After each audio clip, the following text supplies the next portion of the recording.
11 பேர் கிடைச்சாச்சு. Team ready. Match start.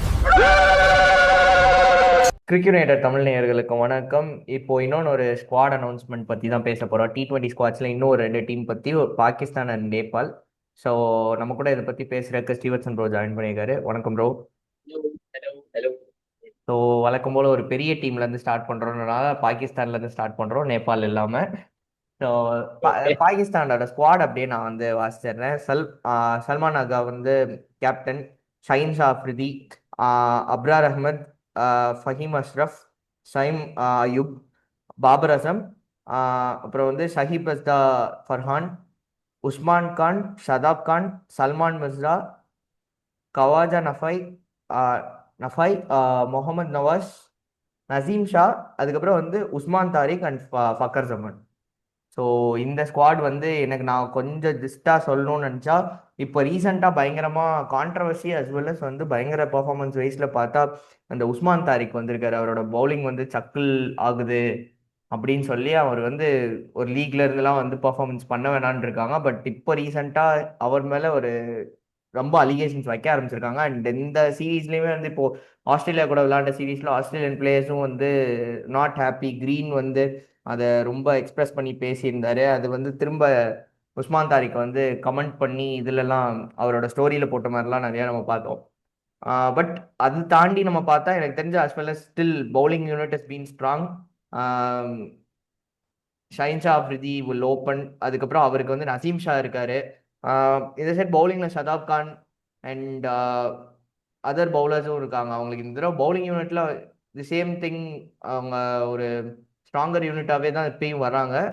எனக்கு தெரிஞ்சு வந்து ஆரிஸ் ராஃப் இல்லாதது வந்து இட் இஸ் மச் பெட்டர் சைடுன்னு தோணுது. ஹீஸ் அ குவாலிட்டி பவுலர் தான், பட் ரீசெண்ட் ஃபார்ம் அந்த அளவுக்கு நல்லா இல்லை. அதை தாண்டி எனக்கு வந்து இந்த பேட்டிங் லைனப் வந்து ரொம்ப சைம் அயூப் அண்ட் ஃபக்கர் ஜமான் மேலே ரொம்ப ரிலையான ஒரு பேட்டிங் லைனப்பாக தெரியுது. Considering Babar Azam is not as good as in T20. எனக்கு மீதி இல்லாமல் இப்போ சல்மான் ஆகா வந்து கொஞ்சம் மிடில் ஆர்டரில் நல்லா பண்ணி கொடுப்பாரு. இருந்தாலுமே இந்த ரெண்டு பிளேயர்ஸ் தான் வந்து இப்போ ரொம்ப, I mean Fakhar Zaman for over the years அவர் தான் பாகிஸ்தானுக்கு நல்லா பில்ட் பண்ணி கொடுத்துருக்காரு. அண்ட் இப்போ சைம் அயூப் வந்து இப்போ இந்த சீரீஸ்லயும் ஆஸ்திரேலியா கூட நல்லா பர்ஃபார்ம் பண்ணியிருந்தாரு இப்போ ரீசெண்ட் சீரீஸ்ல.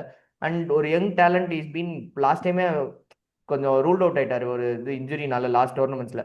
பட் இப்போ இந்த தடவை வந்து is come back to the squad again and நல்லா பர்ஃபார்ம் பண்றாரு. ஸோ இந்த ரெண்டு பேட்டர்ஸை தாண்டி ஒரு பேட்டர் மேல ரிலே ஆகணும்னா பாபர் அசாம் மாதிரியான ஒரு பெரிய பிளேயர் இருந்துமே ஒரு ரிலேபிலிட்டி வரமாட்டேங்குது அவர் சைட்ல இருந்துன்றது அந்த இடத்துல ஒரு சின்ன ஃபேக்டரா நான் ஃபீல் பண்றேன். அண்ட் மற்றபடி அவங்க ஆல்ரவுண்டர்ஸ் இருக்காங்க. ஸோ இந்த டீம் எப்படி இருக்குன்றத நீங்க சொல்லிருங்க.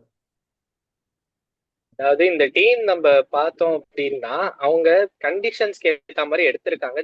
தேர் going to play all the matches in the Sri Lankan conditions. இப்போ ஆஸ்திரேலியா வந்து 3-0 வேற வின் பண்ணிட்டு வராங்க. ஸோ அப்படி இருக்கும்போது அவங்களோட இது லைனப் எப்படி போகணுன்றத நான் சொல்றேன். ஐ மீன் எப்படின்னா openers should be Fakhar Zaman and Saim Ayub should open. Salman Agha 3 ஆடுறேன்னு அவரே சொல்லிட்டாரு. ஸோ சல்மான் அலி ஆகா 3, பாபர் அசம் at 4, அந்த நஃபேன்னு ஒரு விக்கெட் கீப்பர் இருக்காரு. அவர் வந்து பயங்கர எக்ஸ்ப்ளோசிவான பிளேயரு. அவர் நம்பர் 5ல வரணும்.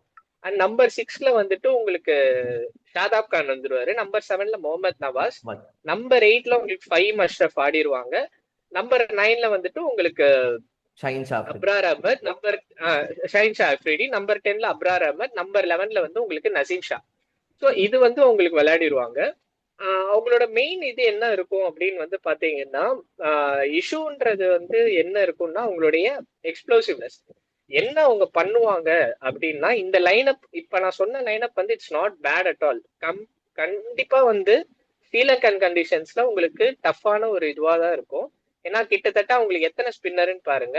Mohammed Nawaz, Shadab Khan, main leader of the pack வந்து நம்மளுடைய இவரு Abrar Ahmed leader of the pack, and Saim Ayub உங்களுக்கு பவர் பிளேல எல்லாம் போலிங் போட்டு விக்கெட் எடுக்கிறாரு. எல்லா மேட்சும் விக்கெட் எடுத்துடுறாரு உங்களுக்கு. அப்படி இப்படின்னு உங்களுக்கு 3 overs 30 போனாலும் ஒரு 2 விக்கெட்ஸ் எடுத்துடுறாரு. ஸோ அந்த மாதிரி இருக்கும்போது ஒரு 16 ஓவர் ஸ்பின். அண்ட் அகெயின் அவங்க எப்படி போவாங்கன்னா, நசீம் ஷா வந்து பேய் ஃபார்ம்ல இருக்காரு. ஸோ இப்போ ரீசெண்ட் டைம்ஸ்ல வந்து is been performing really well. And Shaheen Shah Afridi, இந்த 2 இதை வச்சுட்டு ஃபஹீம் அஷ்ரஃப் உடைய கட்டர்ஸை ரிலை பண்ணி அவங்க அந்த தேர்ட் ஃபாஸ்ட் பவுலரா போவாங்க. ஸோ அப்படி இருக்கும்போது இவங்க வந்து இந்த டைம்ல பாபர் அசம் ஆக்சுவலி நம்ம நிறைய பேர் வந்து என்னதான் பாபர் அசமை கிரிட்டிசைஸ் பண்ணி இது சொன்னாலும் இந்த லைன் அப்ல பாபர் அசமோட பொசிஷன் வந்து டெஃபினட்டா வந்து டீமுக்கு கண்டிப்பா ஹெல்ப்ஃபுல்லாவே இருக்கும். ஏன்னா இப்ப அவங்களோட போன T20 வேர்ல்ட் கப்போட பிரச்சனையை எடுத்துக்கலாமே, எல்லா பவர் பிளேலயும் வந்து என்னன்னா ரன்னே வரல. அப்கோர்ஸ் அது வந்து யூஎஸ் கண்டிஷன்ஸ், டிராப் இன் பிட்ச் கொஞ்சம் ஸ்லோவா தான் இருந்துச்சு. பட் இருந்தாலும் உங்களுக்கு ரன் பெருசா வரல. அந்த ஸ்ட்ரைக் ரொட்டேஷனுக்கு வந்து Babar Azam is also striking at 120 தான் பவர் பிளேல. ஸோ அப்படி இருக்கிறப்போ என்னன்னா அந்த மாதிரி ஒரு பிளேயர் அவங்க என்ன யோசிச்சிருக்காங்க அப்படின்னா, okay I want an explosive batting opening அப்படின்னு சொல்லிட்டு ஃபக்கர் ஜமான் அண்ட் சயிம் ஐப் ஓப்பன் பண்ணுவாங்க. ஆனா எனக்கு என்னமோ என்ன தோணுதுன்னா ஃபக்கர் ஜமான நம்பர் 5ல ஆட வைக்கிறதெல்லாம் பார்த்தா எங்கேயாவது ஒரு இடத்துல சயிப் சதா ஃபரானும் சயிம் ஐப் ஓப்பன் பண்ண வச்சாங்கன்னா that is going to be disaster அவங்களுக்கு. ஏன்னா சயிப் சதா ஃபரான் வந்து அடிக்கிற மாதிரியே இருக்கும். ஆனா அப்படி திரும்பி பார்த்தோம்னா ஒரு 130 ஸ்ட்ரைக் ரேட்ல தான் ஆடிட்டு இருப்பாரு. ஆனா அந்த ரெண்டு பேருமே இப்ப ஆனா வந்து ஃபக்கர் ஜமானும் சரி சயிப் சதா ஃபரான் ரெண்டு பேருமே எக்ஸ்ப்ளோசிவ் ஓப்பனர்ஸ் தான். பட் நான் I would rely more on fucker Zaman as an opener. ஏன்னா ஃபக்கர் ஜமான் நீங்களே ரெண்டு பேர் எடுத்தீங்கன்னா நீங்களே யார் எடுப்பீங்க? ஃபக்கர் ஜமான் தான். ரெண்டு பேர் ஓப்பனிங்ல இருக்கு ஃபக்கர் ஜமான். ஏன்னா ஃபக்கர் ஜமான் வந்து அஃப்கோர்ஸ் இஸ் ஹைலி இன்கன்சிஸ்டன்ட். அவர் வந்து என்னன்னா திடீர்னு அவரோட இதுவே கிராஃபே எப்படி இருக்கும் அப்படின்னா திடீர்னு ஒரு 18 அடிச்சிருப்பாரு, 25 3 அவுட், அதுக்கப்புறம் திடீர்னு பார்த்தா ஒரு 76 அடிச்சு வச்சிருப்பாரு. ஸோ அந்த மாதிரி தான். பட் ஆனா கிவ்ஸ் யூ தட் ஸ்டார்ட், அந்த ஸ்டார்ட் உங்களுக்கு கொடுத்துருவாரு. ஸோ ஃபக்கர் ஜமான் சயிம் ஐப் ஓபன் பண்ணி அந்த 6 அந்த டீம் வந்து மிடில் ஓவர்ஸ்ல உங்களுக்கு தள்ளிட்டு போறதுக்கு பாபர் அசாம் அந்த இடத்துல நீங்க பாத்தீங்கன்னா மிடில் ஓவர்ஸ்ல அவர் தள்ளிட்டு போயிடுவாரு. அவங்க அந்த 170, ஏன்னா ஸ்ரீலங்கன் கண்டிஷன்ஸ்ல நம்ம எல்லா சீரீஸுமே பார்த்தோம்னா 170 180 தான் வந்துட்டு ஹையஸ்ட் ஸ்கோராவே இருக்கும். ஸோ அவங்களுக்கு 170 அடிச்சீங்கன்னா கண்டிப்பா டிஃபெண்ட் பண்ணலாம் அப்படின்ற மாதிரி தான் இருக்கும். ஸோ அதுக்கு அந்த லைன் அப்ல வந்து பாபர் அசாம் வந்து டெஃபினட்டா வந்து சூப்பர் ஃபிட். கிரிக்கெட்ல ஒரு சேயிங் இருக்கு, when the game becomes small the batting average over the strike rate comes into the picture அப்படின்ட்டு. அதாவது T20ல வந்துட்டு எப்பெல்லாம் உங்களுக்கு வந்து கேமோட சைஸ் அதாவது 160 150 அந்த மாதிரி சைஸ் வருதுன்னா உங்களுக்கு ஸ்ட்ரைக் ரேட் அந்த இடத்துல பிரச்சனை வராது. ஸோ அந்த நாளே வந்து என்னன்னா பாபர் அசாம் வந்துட்டு அந்த இடத்துல கண்டிப்பா எஃபெக்டிவா இருப்பாரு. இப்ப நடந்த ரீசெண்டா ஒரு 50 அடிச்சாரு ஆஸ்திரேலியா கூட. அதுலயுமே பாத்தீங்கன்னா 36 balls 50. பாபர் அசாம் 40 பால் ஆடினா மேக்ஸ் டு மேக்ஸ் 55 தான் அடிப்பாரு. ஸோ அது வந்து அவர்கிட்ட 70 80ன்றதுலாம் நீங்க எதிர்பார்க்க முடியாது. ஆனா அவர் என்ன அந்த இதுலயுமே வந்து என்னன்னா ஒரு தூக்கி எதுவுமே அடிக்கல, 3 4 ஒரே ஒரு 6 தான் அடிச்சிருக்காரு. இது எல்லாமே சிங்கிள்ஸ் ஓடி தான் எடுத்திருக்காரு. ஸோ அவரு அந்த மிடில் ஆர்டர்ல ஆங்கர் இருக்கும். அந்த ஓப்பனிங் அவங்க ஃபக்கர் ஜமான் சயிம் ஐயூப் போயிட்டு நம்பர் 3 சல்மான் ஆகா, நம்பர் 4ல பாபர் அசம், அப்புறம் நஃபே நவாஸ் அண்ட் ஷாதாப் கான் அப்படின்றது this gives more balance and Faheem Ashraf 8ல. ஸோ இது அந்த பவர் ஹிட்டிங்க்கு வந்து மோர் பேலன்ஸ் இருக்கு. ஆனா இவங்க என்ன பண்ணி சயிப் சதா ஃபரானை ஓபன் பண்ண வச்சு ஃபக்கர் ஜமான நம்பர் 5ல ஆடினாங்க அப்படின்னா definitely that's going to be literally disaster. ஏன்னா ஃபக்கர் ஜமான் நம்பர் 5ல ஆடுறது வந்து என்னன்னா அவருக்கு ஃபர்ஸ்ட்ல இருந்து எடுத்தோன்னே என்னன்னா அவருக்கு அந்த அந்த ரிதம் பிளேயர் ஃபர்ஸ்ட் எடுத்தோடனே இந்த 2-3 பால் மாட்டணும். ஸோ நீங்க ஸ்பின்னர் போட்டு ஸ்லோ கண்டிஷன்ஸ்ல ஒரு 13வது ஓவர்ல வந்து ஒரு 10 balls 7 runs அவுட் ஆயிட்டாருன்னா அவருடைய பொட்டன்ஷியலை நம்ம வேஸ்ட் பண்ற மாதிரி இருக்கும். ஸோ ஃபக்கர் ஜமான் கண்டிப்பா ஓபன் பண்ணா இந்த டீம் வந்து டெஃபினட்டா ஸ்ட்ராங்கான டீம். சூப்பர் எயிட்ஸ்க்கு எனக்கு தெரிஞ்சு இந்த லைன் அப்ல போய் அவங்க வந்தாங்கன்னா சூப்பர் எயிட்ஸ் டெஃபினட்டா குவாலிஃபை ஆவாங்க. அவங்களோட டெம்ப்ளேட்டே 170 தான் இருக்கும். 170 இருந்துட்டு 6 ஓவர்ல 55 to 60 மிடில் ஓவர்ஸ் கன்சாலிடேட் பண்ணிட்டு டெத்ல திரும்ப எக்ஸ்ப்ளோர் பண்ணி 170 வருவாங்க. அதை வச்சு அப்ரார் அஹமது, சயீம் ஐயூப், முகமது நவாஸ், அப்புறம் வந்து நசீம் ஷா இந்த மாதிரி வச்சு அவங்க ஸ்பின்னர்ஸ் வச்சு சோக் பண்ணி அதான் பண்ணுவாங்க. அவங்க ஸ்பின்னர்ஸ் எஃபெக்டிவான ஸ்பின்னர்ஸ் 170 வந்துருச்சுன்னா spinners will come in to the picture. And Usman தாரிக்கோடைய ஸோ அவங்க அதுதான் பேக்கப்ல வந்து உஸ்மான் தாரிக், அதுக்கப்புறம் மீதி பிளேயர்ஸ் இங்க சொன்ன மீதி பிளேயர்ஸ் எல்லாருமே பேக்கப்ல இருப்பாங்க. உஸ்மான் கான் வந்து பேக்கப் கீப்பர் அப்படிலாம் இருப்பாரு. ஸோ இது அவங்க வந்து கண்டிப்பா சூப்பர் எயிட்ஸ் வருவாங்க. கொஞ்சம் புத்திசாலித்தனமா யோசிச்சா அவங்க டெஃபினட்டா வந்து செமிஃபைனல்ஸ்க்கும் குவாலிஃபை ஆகலாம். அவங்க டீம் அந்த மாதிரி பக்காவா எடுத்திருக்காங்க. இப்ப இந்தியாவுக்கு சாம்பியன்ஸ் டிராஃபில என்ன அட்வான்டேஜ் இருந்ததோ அதே அட்வான்டேஜ் இப்ப அவங்களுக்கு இங்க இருக்கு. அதை யூஸ் பண்ணி அவங்க டெஃபினட்டா செமிஃபைனல்ஸ் வந்தா Pakistan will be a real thread. ஆனா அவங்க ஸ்ட்ராட்டஜில திரும்ப சொதப்பி அந்த ஸ்ட்ரென்த்துக்கு ஆடாம ஆடினாங்க அப்படின்னா திரும்பவும் அவங்க அடிதான் வாங்குவாங்க.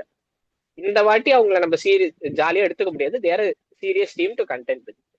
எஸ், பட் இப்போதைக்கு அவங்க மேட்ச் விளையாட போறது இல்லைன்ற மாதிரியான ஒரு சுச்சுவேஷன்ல வந்திருக்காங்க. Let see. But if it is கண்டிப்பா அவங்க விளையாடணும். ஏன்னா இஃப் தே பிளே இந்த மாதிரி ஒரு டீம் வச்சிருக்காங்க and it will be really challenging for the Indian team also to இங்க இருந்து ஸ்ரீலங்கா போயிட்டு to play in challenging condition all of a sudden will actually test the team and test Indian team playing against an opponent. So அதனால அந்த match நடக்கணுன்றது என்னோட ஒரு விருப்பமாகவும் இருக்கு. And நம்ம அடுத்த ஸ்குவாட் அப்படியே கண்டிப்பா. போயிடலாம். அதான். ஆமா, அதுக்கு முன்னாடி ஒரே ஒரு இது, உஸ்மான் தாரிக்கோடைய நம்ம இந்த சக்கிங்க பத்தி நீங்க சொல்லியிருந்தீங்க. ஆமா ஆமா. உஸ்மான் தாரிக்கோடைய பயாலஜிக்கல் கண்டிஷன் வந்து என்னன்னா, விச் he describes என்னன்னா 2 corners or 2 elbows in 1 arm அப்படின்ற ஒரு கண்டிஷன் இருக்கு. ஸோ அவருக்கு என்னன்னா நேச்சுரலாவே அவரோட அனட்டாமிக்கல் இதுவே வந்துட்டு என்னன்னா, அவருடைய ஃபுல் ஃபிளெக்ஷன் அவருக்கு இந்த மாதிரி நம்ம இடத்துல நம்மளோட கை இது இருக்கு அப்படின்னா நம்ம கை இவ்வளவு தூரம் ஃபிளெக்ஸ் ஆகும். அந்த ஃபுல் ஃபிளெக்ஷன் அவர் அந்த 2 கார்னர்ஸ் இருக்கிறதுனால என்னன்னா அந்த ஃபுல் ஃபிளெக்ஷன் வந்து அவரால் ஸ்ட்ரைட்டன் பண்ண முடியாது. அண்ட் அதனால என்னன்னா அவர் போகும்போது த்ரோ பண்ற மாதிரி உங்களுக்கு பால் இருக்கு. அண்ட் அண்ட் ஆல்சோ அது அவர் என்ன வந்து சக்கிங். சொன்னார்னா அது சக்கிங்னாலும் அவர் 2 இடத்துல பாகிஸ்தான்ல தான் ப்ரூவன்ற மாதிரி சொல்லியிருக்காரு. பட் இன் ஆமா, வேர்ல்ட் ஆக்சுவலி 2 கண்டிஷன்ஸ்ல இடத்துல வந்துட்டு எடுக்கலன்றனால. இருக்கு. ஆமா, ஆக்சுவலி நேஷனல் கிரிக்கெட் அகாடமி லாகூர்ல 2024ல ஒரு வாட்டி டெஸ்ட் பண்ணிருக்காங்க, 25ல டெஸ்ட் பண்ணிருக்காங்க. ரெண்டுத்துலயுமே கிளியர் பண்ணிருக்காரு. என்ன சொல்றாங்க அப்படின்னா அவருடைய ரிலீஸ் பொசிஷன் வந்து ஒன்னு ஸ்லிங்கி ஆக்ஷன், அதாவது இந்த மலிங்கா பத்திரானாக்கு ஆமா. இருக்க மாதிரி ரவுண்டா மோஷன் இல்லாம ஸ்லிங்கி ஆக்ஷனா இருக்கும். ஒரு கிட்டத்தட்ட எப்படின்னா ஒரு பேஸ்பால் த்ரோ அடிக்கிற மாதிரி இருக்கும். அதனாலே வந்து என்னன்னா நிறைய இடத்துல உங்களுக்கு சக்கிங் ஆக்ஷன் இருக்கு. ஆனா ஐசிசி ரூல்ஸ் படி என்ன சொல்லுது அப்படின்னா 15 டிகிரி அது வந்து சக்கிங் கிடையாது அப்படின்றத சொல்றாங்க. இல்ல, அண்ட் ஒரே அந்த நிமிஷம் டெஸ்ட் மியூட் ஆயிடுச்சு 2024 ஆக்சுவலா. நடுவில் நீங்க பேசினது அது மட்டும் அப்படியே திரும்ப பேசிருங்க. கரெக்டா வந்து அந்த ஐசிசி ரூல்னு சொன்னதுக்கு அப்புறம் கட் ஆயிடுச்சு, மியூட் ஆயிடுச்சு. அகைன் கட் ஆகுது ப்ரோ. வாய்ஸ் கம்மியாகுது. இப்ப கேட்டா இப்ப கேக்குது. அப்படியே நீங்க சொல்லுங்க. அதான் இப்ப என்னன்னா அவருடைய அந்த ஃபிளெக்ஷன் எக்ஸ்டென்ஷன் இருக்கு இல்லையா, ஃபிளெக்ஷன்னா மடக்கிறது, அந்த எக்ஸ்டென்ஷன் வந்துட்டு 15 டிகிரிஸ் லீகல் ஐசிசி ரூல்ஸ் படி 15 டிகிரிஸ்க்குள்ள இருந்துச்சுன்னா that doesn't come under sucking. And அந்த 2024-2025 என்சிஏ லாகூர்ல ஒரு டெஸ்ட் பண்ணும்போது ரெண்டுத்துலயுமே 15 டிகிரிஸ்க்குள்ளதான் இருக்கு அப்படின்னு சொன்னதுனால அது என்னன்னா அதை சக்கிங் சொல்ல மாட்டேன், அது வந்து சக்கிங்ல வராது அப்படின்னு சொல்றாங்க. அண்ட் பயோமெக்கானிக்கலா அவரோட ஆர்ம் வந்து கொஞ்சம் பென்டா இருந்ததுனால என்னன்னா அது வந்து என்னன்னா அது அவரோட நேச்சுரல் ஆக்ஷன்ன்றதுனால அதுமே லீகல்ல தான் வரும். ஸோ அப்படின்றது அவங்களுடைய வேர்டிக்டாவே இருந்துச்சு. This is the similar condition days back Muttiah முரளிதரனுக்கும் இருந்தது. ஸோ அவருமே என்னன்னா இது பண்ணிருக்காங்க. பட் ஆனா அவங்க என்சிஏல டெஸ்ட் பண்ணி அந்த இது கொடுத்துருக்காங்க. ஸோ லீகலி இப்ப அந்த வேர்டிக் படி பார்த்தோம் அப்படின்னா இட் இஸ் நாட் சக்கிங். அவர் வந்து லீகல் ஆக்ஷன் தான் அது. அந்த ஸ்லிங்கி ஆக்ஷன் இருக்கிறதுனால அது அவர் கொஞ்சம் ஹெல்ப் பண்ணுது. சோ அதனால அவர் வந்து அது கொஞ்சம் மிஸ்ட்ரி ஆப்ஷன்ஸா வருது. வச்சிருக்காங்க. மத்தபடி அவர் லீகலா தான் போடுறாரு. இந்த பாயிண்ட் சொல்லணும்னு நினைச்சேன். ஓகே. அதான். ஸோ வந்து அடுத்து நேபாள் ஸ்குவாட் போயிடலாம். ஸோ நேபாள் ஸ்குவாட் வந்துட்டு captain Rohit Paudel, Bashir Ahmed and Dipendra Singh Airee, Lokesh Bam, Kushal Bhurtel, Gulshan Jha, Sandeep Jora, Sompal Kami, Karan and Sandeep Lamichhane, Sher Malla, Lalit Rajbanshi, Arif Sheikh and Asif Sheikh and Nandan Yadav. So அதில் ஓகே. அந்த சந்தீப் லாமிச்சானே மறுபடியும் வந்திருக்காரு. Okay. So Sandeep Lamichhane, so நீங்க எல்லாருமே சொல்லிட்டீங்க. நேபாள் அகைன் என்னன்னா நல்ல டீம். நெக்ஸ்ட் 10 இயர்ஸ்ல they have the every potential to become a big team. So Nepal வந்து அவங்களுக்கு அந்த இது இருக்கு. அகைன் அவங்களோட இது என்னன்னா அந்த ரோஹித் பௌடல்ன்ற அந்த ஒரு பிளேயர் கிட்ட மேலதான் ஃபுல் டிபெண்டன்சி இருக்கும் அவங்களோட கேப்டன் மேல. ரொம்ப நல்ல பிளேயரு, செம்ம யூட்டிலிட்டி பிளேயரு, நல்ல யூஸ்ஃபுல் நாக்ஸ். அண்ட் சந்தீப் லமிச்சனே நமக்கு தெரியும், ஐபிஎல்ல டெல்லிக்கே ஆல்ரெடி நம்ம நிறைய விளையாடி இருக்காரு. ஸோ அது ஒன்று இருக்கு. ஸோ அவரும் வந்து அந்த ஸ்பின்னிங் அது இருக்கு. அவங்களோட இது என்ன ஸ்ட்ரென்த் என்னன்னா ஆல்ரவுண்டர்ஸ் நிறைய, கிட்டத்தட்ட ஒரு 4 ஆல்ரவுண்டர்ஸ் அவங்க வச்சிருக்காங்க. திபேந்திர சிங் ஏரி, குல்ஷன் ஜா, அப்புறம் இன்னொருத்தர் யார் சொன்னீங்க, அந்த ஆரிஃப் ஷேக், அப்புறம் அந்த அவங்க எல்லாம் வந்துட்டு அவங்களுக்கு அந்த ஆல்ரவுண்டிங் ஆப்ஷன்ஸ் இருக்கும். அண்ட் சப்கான்டினென்ட்ல ஆடுறதுனால கொஞ்சம் இதுவா இருக்கும். ஆனா என்னன்னா உங்களுடைய பெரிய இஷ்யூ வந்துட்டு இந்த ஹை ரா பேஸ் 140+ ஆடுறதுக்கு வந்து இன்னும் அவங்க இது பண்ணிருக்காங்களா அப்படின்றது தெரியல. இந்த குஷால் புர்தேல் அப்படின்றவர் வந்துட்டு என்னன்னா ஒரு aggressive opener, high risk high reward. ஆனா என்னன்னா அவருக்கு மாறிச்சுன்னா ரன் வரும், அப்படி இல்லைன்னா அவுட் ஆயிடுவாரு ஆளு. அகைன் அந்த டாப் ஆர்டர் ரொம்ப பிரெட்டிலா தான் இருக்கு. ஆனா இவங்க வந்து ஏதாவது ஒரு இடத்துல 1-2 இடம் மேட்ச் அப்செட் பண்ணாங்கன்னா இது இருக்கு. ரொம்ப இன்ட்ரெஸ்டிங்கான ஒரு விஷயம் என்ன அப்படின்னு வந்து பாத்தீங்கன்னா, நம்மளுடைய கடைசியில நீங்க சொன்ன அந்த இவர் ஷேர் மல்லா, இப்ப ரீசெண்டா நடந்த நேபாள் பிரீமியர் லீக்ல வந்துட்டு என்னன்னா, அவர் வந்துட்டு highest wicket taker, joint highest wicket taker. அவர் பெருசா எந்த லீக்ஸோ இதுவோ ஃபர்ஸ்ட் கிளாஸ் விளையாடல. இது விளையாடினதுல இருந்து டைரக்டா மேடன் காலப்ல வந்துட்டு அவங்க வந்து இதுல கொண்டு வந்திருக்காங்க. சோ இவங்களும் ஜெயிக்கணும் அப்படின்றது தான் இவங்க எனக்கு வந்து ஆக்சுவலி என்னன்னா நேபாள் மாதிரி டீம்ஸ் வர்றதுன்றது ரொம்பவே பிடிக்கும். பட் இவங்க எப்படி பண்றாங்கன்றத பார்ப்போம். Again it's highly depended on 3 players, Dipendra Singh Airee, Sandeep Lamichhane and Rohit Paudel.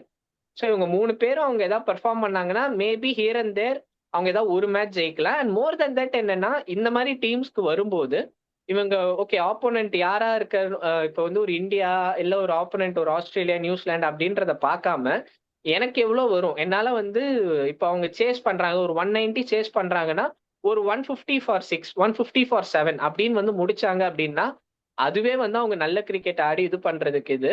So அவங்க அந்த மாதிரி பாசிட்டிவ் மைண்ட் செட் ஓகே என்னுடைய மேக்ஸிமம் இது வந்து 150 தான் இருக்கும் அப்படின்றத சொல்லிட்டு வந்தாங்க அப்படின்னா definitely at least here and there 1 or 2 matches ஜெயிக்கலாம். பட் இல்லைன்னா அவங்க என்னன்னா எனக்கு 190 நான் சேஸ் பண்ண போறேன்னு அடிக்க போனாங்கன்னா ஆப்வியஸா அவங்க வந்து இதுவாக தான் இது இருக்கும். பார்ப்போம் நேபாள் எப்படி பண்றாங்கன்றது.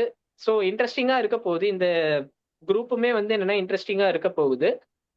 ஸோ எப்படி போகுதுன்றதை நம்ம வெயிட் பண்ணி தான் பார்க்கணும்.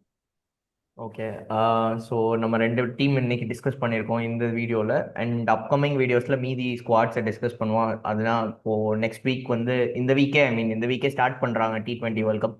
ஸோ அதுக்குள்ளே நம்ம எல்லா ஸ்குவாடோட அனலைசிஸும் 1 by 1 நம்மளோட சேனலில் வரும். எல்லாரும் பார்க்குறவங்க வந்து உங்களோட தாட்ஸ் உங்களோட இதை பற்றி ஷேர் பண்ணுங்கள், இந்த வீடியோவுக்கு கமெண்ட் பண்ணுங்கள் and subscribe for our channel. Thank you. Thank you.